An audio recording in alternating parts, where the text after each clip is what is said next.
Drake got paid 3 days ago. He's already checking his account to see if he can make it to the next one. 70% of Americans live paycheck to paycheck at some income level. This isn't just a low-income problem.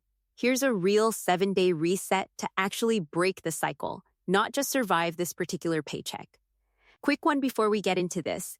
If practical resets like this are useful to you, hit subscribe, new video every week. 70% of Americans live paycheck to paycheck at some income level, according to Forbes and LendingClub research.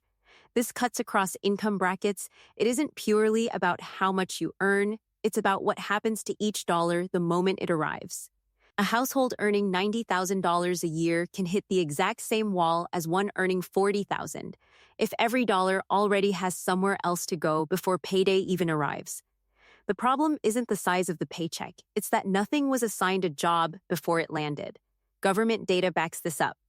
The average American household spends $78,535 a year, about $6,545 a month. Housing alone eats 33.4% of that, and transportation takes another 17%. Those two categories alone claim over half of a typical paycheck before anything else gets a say. Food adds another 13%, healthcare 8%, and entertainment 5%. By the time all of that's accounted for, less than a fifth of a typical budget is left uncommitted before day-to-day discretionary spending even starts. On top of fixed costs like that, the average American household carries a credit card balance around $6,500, often built one small gap between paychecks at a time, not one large purchase.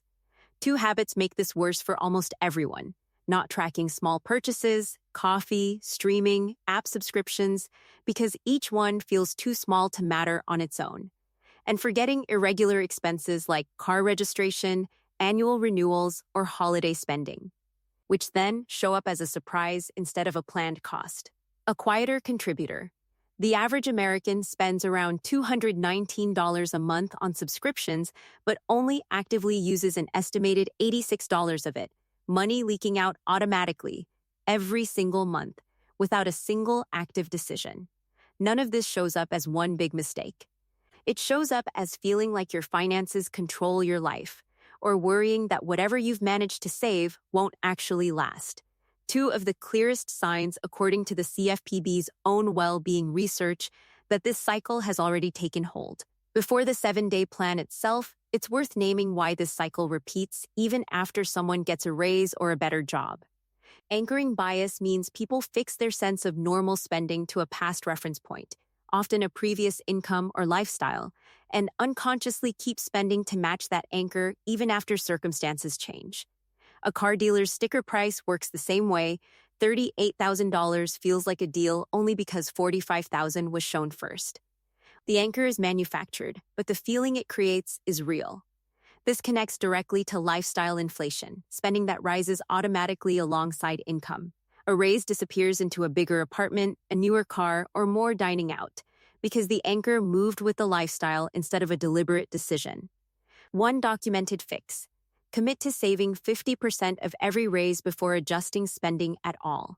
The sunk cost fallacy shows up here too, continuing to pay for a subscription or a service because money's already been sunk into it, rather than asking whether it's still worth the ongoing cost today. Money already spent is gone either way. It shouldn't be what decides whether spending continues. The same logic applies to a losing investment, holding on because of what's already been lost, instead of evaluating it purely on where it's likely headed next. Mental accounting is a quieter version of the same trap, treating money differently depending on where it came from. A tax refund gets treated as free money and spent without a second thought, when it's still the exact same dollars a paycheck would be. The same treatment shows up with work bonuses and cash gifts. Money that arrives outside the normal paycheck rhythm tends to get spent as if it doesn't fully count. FOMO spending, discretionary purchases driven by social comparison rather than an actual need, quietly recruits new spending into an already tight budget. A useful gut check before an unplanned purchase. Would you still want this if nobody else would ever know you had it? Keeping up with the Joneses is the visible spending version of the same pull, matching neighbors or coworkers on things everyone can see, while comparing nothing about their actual net worth. A concrete fix: unfollow the accounts that trigger this most, and track your own net worth instead of your visible spending. Underneath most of this sits present bias, overvaluing an immediate reward over a future benefit. Retirement feels abstract. A new purchase feels real right now. The fix isn't more willpower. It's automating the decision so it's made once, in advance, instead of renegotiated every payday. These aren't 6 separate problems needing 6 separate fixes. Every one of them shares the same weakness. They only work when a decision gets made in the moment, under pressure, without a plan already in place. That's exactly what the next 7 days are designed to remove. Day 1 and 2, before anything changes, list every recurring charge and every irregular expense from the last 2 months of bank statements. This is the audit most people skip, and it's the only way to know your real number instead of a guessed one. 2 months, not 1, because a single month can miss an expense that only shows up quarterly or annually. This is also where debt gets seen clearly for the first time, not just the credit card balance from earlier, but any personal loan, buy now, pay later plan, or family loan sitting outside the main budget entirely. All of it goes on the same list. This is exactly where subscription creep gets caught. Small recurring charges that add up to real money precisely because nobody looks at the full list at once. By the end of day 2, you should have one number: total income minus every single recurring and irregular cost, averaged monthly, plus a 5 to 10% buffer for the expenses you always forget to plan for. That number, positive or negative, is what the rest of the week actually responds to. A household spending close to the $6,500 national average has a very different day 2 number than one spending half that, which is exactly why this has to be your own real number, not an assumed one. Write it down somewhere visible, a note on the fridge, a recurring phone reminder. Because a number that only exists in memory is easy to quietly forget by day 5. Day 3. Cancel every subscription and recurring charge that didn't earn its place in the day 1 and 2 audit. This alone can meaningfully close the gap for a lot of people, since it's found money already leaving the account, not a lifestyle change. The order here matters. Cutting recurring leaks first means day 4's spending rule only has to hold the line on new spending. It isn't also fighting old, forgotten commitments at the same time. Day 4. Put a hard rule in place for the rest of the week. No unplanned purchase over $50 without waiting 24 hours first. This specifically targets impulse buying. A documented pattern where an unplanned purchase is triggered by emotion or convenience rather than an actual need. It's also the direct practical fix for the FOMO spending and anchoring patterns from earlier. A forced pause breaks the automatic reaction. A $30 concert ticket bought on impulse and a $30 dinner planned a week ahead cost the same amount.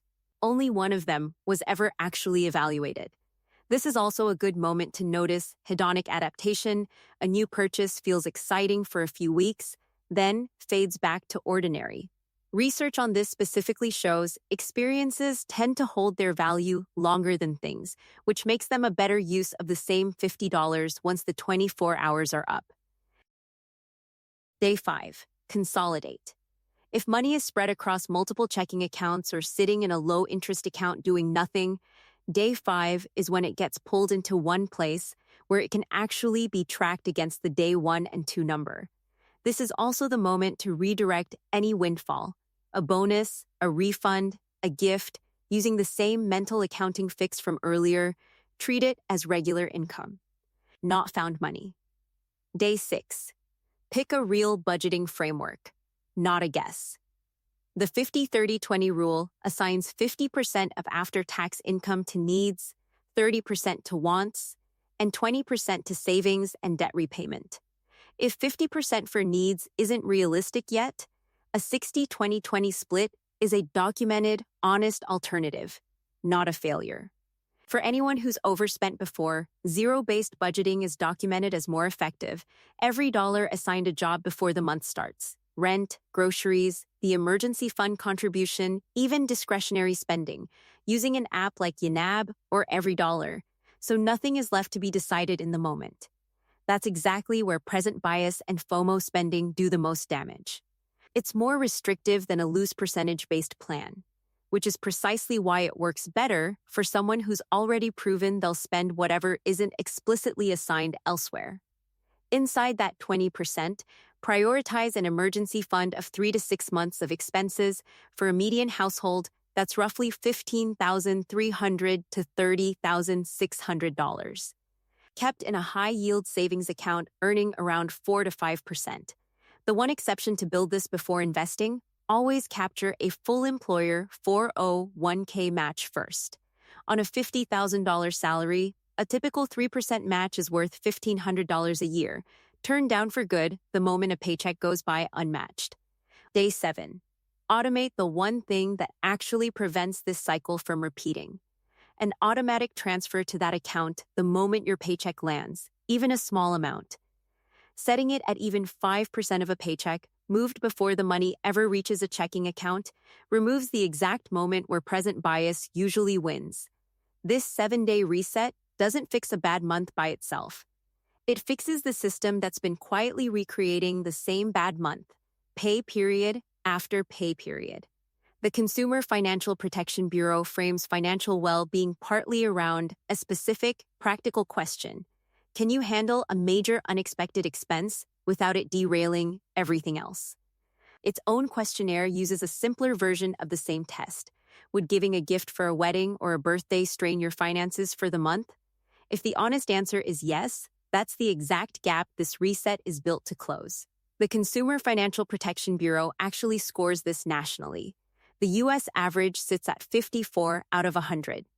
Households earning under $20,000 score 46 on average. Households earning $100,000 or more score 60. Employment status moves the number too. Full and part-time workers average 54, students average 51, and those who are sick or disabled average 44, the lowest of any group measured. Being unemployed or laid off drops the average to 45. Retirees average 60, proof that income level alone doesn't fully explain the score, and that the systems in this reset move it too. None of this happens on a random timeline either. Fidelity's own retirement benchmarks suggest having about 1 times your salary saved by age 30, 3 times by 40, 6 times by 50, and 10 times by the time you retire. This 7-day reset is what actually gets someone back on that path after falling off it. The real marker of success by day 7 isn't a specific number in an account. It's whether the honest answer to that question moved from no to yes, whether an unexpected expense next week creates a scramble, or gets absorbed by a system that's already built to handle it. That shift from reactive to in control is what actually breaks the paycheck to paycheck cycle. It's the difference between checking your account out of fear and checking it out of simple habit. The dollar figures matter, but they're the byproduct of the system, not the goal itself. Nobody starts this reset from the same place. Whether the honest starting point is a 46 or a 60, the 7 days ahead work exactly the same way. Audit, cut, then build a system that holds.